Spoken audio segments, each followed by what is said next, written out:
As we begin our unit on Romeo and Juliet, we need to discuss the definitions of 5 literary elements that are found in this play. Literary elements refer to particular characteristics of a whole text.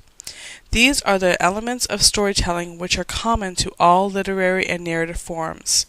The literary elements we are going to focus on for Romeo and Juliet are character, setting, theme, conflict, and tragedy.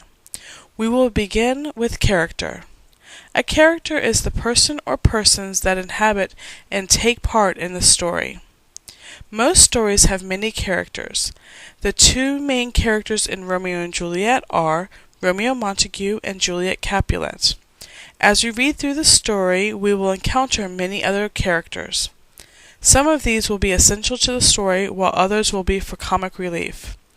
Shakespeare chooses many levels of characters to give the reader the feeling of the story being true. The next literary element we will learn about is setting.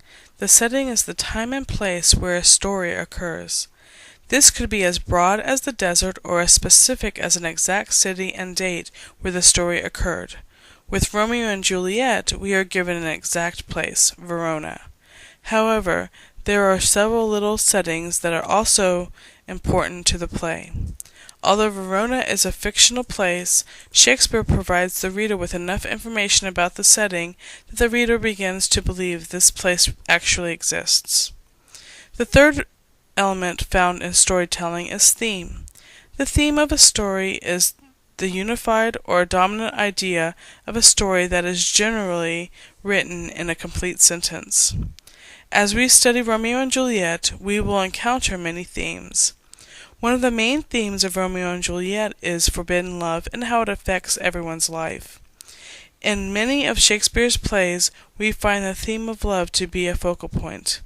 As with Romeo and Juliet, there are so many levels of this theme, the reader could focus on one aspect and write a paper on it. An important element that is found in literature is conflict. A conflict is the struggle between opposing forces, which is the driving force of a story.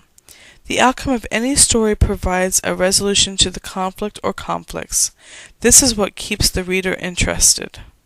Conflicts can exist between individual characters, between groups of characters, between a character and a society, and can also be purely abstract, such as conflicting ideas. The conflict that drives the story of Romeo and Juliet is hatred between the 2 families, the Montagues and the Capulets. The final literary element we are going to focus on while studying Romeo and Juliet is tragedy. A tragedy is when a story ends with a negative or unfortunate outcome.